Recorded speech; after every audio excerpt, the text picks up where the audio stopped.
Hi friends, मैं सतीश राय best process कोडी में आपका स्वागत है। दोस्तों, जैसे कि पिछले वीडियो में हमने बहुपद के बारे में बेसिक पढ़ा था, इस वीडियो में इस क्लास में हम प्रश्नावली 2.1 पढ़ेंगे। ठीक है, आइए प्रश्नावली 2.1 पढ़ते हैं। तो पहला प्रश्न है दोस्तों, प्रश्न 1 है, निम्नलिखित व्यंजकों में कौन कौन एक चर में बहुपद हैं और कौन कौन नहीं है, कारक के साथ। ठीक है, अपने उत्तर दीजिए। ध्यान दीजिए दोस्तों, जो भी यह बहुपद दिया है बताइए दोस्तों, यह दिया है कि आप बताइए यह बहुपद है कि नहीं है। ठीक है, तो बहुपद आपको बताए थे कि हमेशा क्या घात होना चाहिए, पूर्ण संख्या होना चाहिए। तब चूंकि ध्यान दीजिए यहाँ पे दोस्तों कि यह जो दिया है लिखेंगे एक चर में बहुपद है, बहुपद है क्योंकि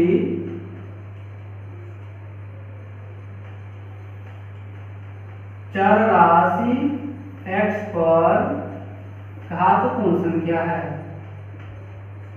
पूर्ण संख्या क्या है दोस्तों, घात 2 और 1, 2 और 1 दोनों पूर्ण संख्या है। आइए दूसरा देखते हैं दोस्तों। ये देखिए ये भी y है, y के घात आपको क्या है 2 है, 2 क्या होगा पूर्ण संख्या, ये भी क्या होगा बहुपद होगा दोस्तों। तो लिख सकते हैं कि एक चर राशि में, ठीक है, एक चर राशि में बहुपद है क्योंकि देखेंगे चर राशि y पर घात क्या घात है 2, पूर्ण संख्या।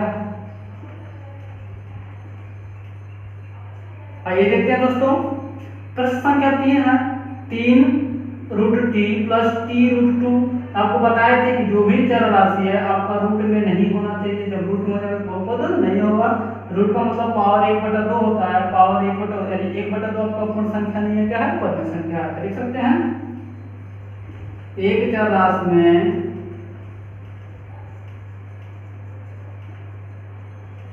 बहुपद नहीं है क्योंकि चर राशि t पर घात 1/2 पूर्ण संख्या नहीं है, पूर्ण संख्या नहीं है। ठीक है दोस्तों, आइए प्रश्न संख्या 4 देखते हैं। 4 है y प्लस 2/y। आपको बताया कि रूट में भी नहीं होना चाहिए, यानी रूट और हर में भी नहीं होना चाहिए। हर का मतलब होता है y पावर माइनस का 1। जब -1 है तो यह क्या है -1 पूर्णांक है, आपका पूर्ण संख्या नहीं है। ठीक है, यहाँ आप लिख सकते हैं कि एक चर राशि में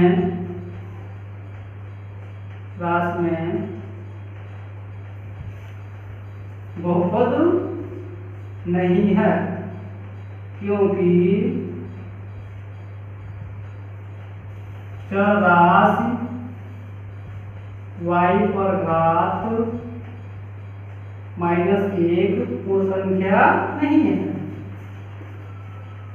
पूर्ण संख्या नहीं है।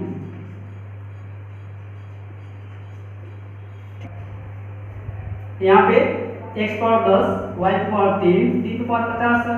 तभी तक हमने लिखना पड़ा था, इसमें भी एक ही चर x था, 2 और 1 पूर्ण संख्या था, इसमें भी एक चर y था, इसमें एक ही चर t था, इसमें एक ही चर y था, लेकिन इसमें 3 चर थे x y t। लेकिन आपको क्या बताना है किसमें, एक चर में। ठीक है, इसलिए ये बहुपद तो है लेकिन एक चर में बहुपद नहीं है। तो आप लिख सकते हैं यहाँ 3 चर कौन कौन है, x, y, t है। ठीक है, इसलिए x, y, t है, इसलिए यह एक चर में बहुपद नहीं है, एक चर में बहुपद नहीं है दोस्तों। आइए प्रश्न संख्या 2 देखते हैं। निम्नलिखित में से प्रत्येक में x² का गुणांक लिखना है। जो भी यह दिया है प्रश्न उसमें x² का गुणांक, आइए देखते हैं इसमें देखेंगे। यहाँ पे है आपका x² कहाँ पे दोस्तों, यहाँ पे। तो यहाँ पे देखिए एक्स स्क्वायर का गुणा यहाँ कुछ नहीं क्या है दोस्तों 1 है, कुछ नहीं होता क्या होता है 1 होता है। तो यहाँ पे लिख सकते हैं कि एक्स स्क्वायर का गुणांक कितना दोस्तों 1 है। इसमें ये देखते हैं यहाँ पे एक्स स्क्वायर गुणा कुछ नहीं तो 1 है, तो 1 यानी हमेशा हम चिन्ह सही लेते हैं। यहाँ पर हम 1 लेते हैं तो यहाँ प्लस चिन्ह क्या छुपा है कि माइनस चिन्ह नहीं छुपता है, यानी कि यहाँ कितना होगा माइनस का 1। यहाँ लिखेंगे एक्स स्क्वायर का गुणांक माइनस 1 है। यहाँ देखिए यहाँ पे एक्स स्क्वायर के साथ किसका गुणा है पाई बाई 2 का। तो यहाँ पे लिखेंगे एक्स स्क्वायर का गुणांक पाई बाई 2 है। यहाँ देखेंगे यहाँ पे कहीं एक्स स्क्वायर नहीं है, केवल एक्स है। एक्स स्क्वायर नहीं इसे लिख सकते हैं 0 into x square plus 2x minus 1, यानी एक्स का गुणा कितना दोस्तों पूछेंगे तो 0 है। यहाँ लिखेंगे एक्स स्क्वायर का गुणांक 0 यानी कि 0 है। तो आइए अगला प्रश्न देखते हैं, प्रश्न संख्या 3 है 35 घात के द्विपद का और 100 घात के एक पदी का एक उदाहरण दीजिए। पहला क्या है 35 घात के द्विपद बहुपद, ठीक है, यानी कि ऐसा कोई भी बहुपद लिखेंगे जिसमें घात 35 होना और 2 पद होना चाहिए। इसे लिख सकते हैं 4x पर घात 35 प्लस 6 चाहे 5 कुछ भी लिखेंगे यह हो गया। इसका दूसरा क्या है 100 घात के एक पदी बहुपद, एक पद होना चाहिए, जैसे 3x पर कितना हो गया 100 घात होना चाहिए, पद एक होना चाहिए। आइए प्रश्न संख्या 4 देखते हैं। निम्नलिखित बहुपदों में से प्रत्येक बहुपद की घात लिखिए। आपको कल बताए थे कि जो बहुपद दिया रहेगा उसमें उपस्थित चर राशि का अधिकतम घात कितना होना चाहिए, जो भी होगा तो जो भी अधिकतम घात होगा वो क्या होगा आपका उसका घात बहुपद का घात होता है, ठीक है। यहाँ आप लिखेंगे 5x³ + 4x² + 7x में चर x का अधिकतम घात कितना है दोस्तों 3 है, ठीक है। अतः बहुपद की घात 3 है, कितना दोस्तों 3 है। ऐसे में देखेंगे 4 - y² में चर y का अधिकतम घात 2 है। अतः बहुपद की घात कितना होगा दोस्तों 2 है। इसमें देखेंगे 5t - 7 में चर t का अधिकतम घात 1 है। अतः बहुपद की घात कितना है दोस्तों 1 है। 4 है 3, तो आप इसमें कहेंगे कोई भी चर राशि नहीं है, तो इसे लिख सकते हैं, ध्यान दीजिए 3 या इसे 3x का घात 0 लिख सकते हैं। क्यों किसी भी संख्या का घात 0 होता है तो उसका वैल्यू 1 होता है दोस्तों, ठीक है। में चर x पर अधिकतम घात 0 है, अधिकतम घात क्या है दोस्तों 0 है। अतः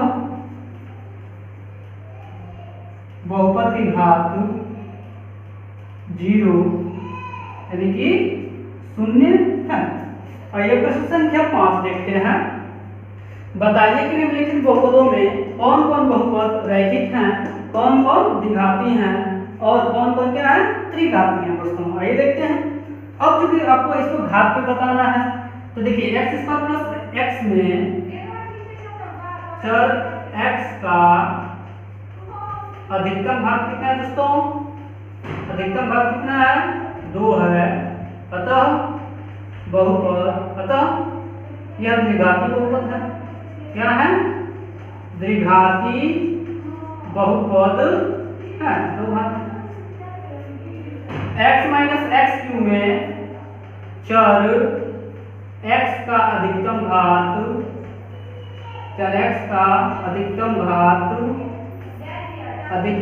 3 है, अतः यह कौन है दोस्तों? त्रिघाती बहुपद है, त्रिघाती बहुपद है। यहाँ देखेंगे y plus y square plus 4 में चर y का अधिकतम घात 2 है, ठीक है, अतः यह द्विघाती बहुपद है, द्विघाती बहुपद है। आइए अगला देखते हैं दोस्तों, 1 प्लस एक्स में चर x का अधिकतम घात 1 है। तो जब अधिकतम घात 1 होता है क्या कहते हैं? रैखिक, अतः यह रैखिक बहुपद है, ठीक है दोस्तों। अगला 3t, इसका पावर कितना है? 1 लिखेंगे में चर t का अधिकतम घात 1 है, अतः यह रैखिक बहुपद है। तो अगला प्रश्न है प्रश्न संख्या 6, आर स्क्वायर देखिए अधिकतम कितना है? 2 है, तो लिखेंगे आर स्क्वायर यानी कि आर स्क्वायर बहुपद में चर आर का अधिकतम घात कितना है दोस्तों? 2 है, अतः यह क्या है? द्विघाती बहुपद है, ठीक है। अगला 7वां प्रश्न, 7x³ में चर x का अधिकतम घात 3 है, अतः यह त्रिघाती बहुपद है। इस तरह के प्रश्न समाप्त हुआ दोस्तों। अगर समझ में आया हो तो लाइक शेयर सब्सक्राइब जरूर करें।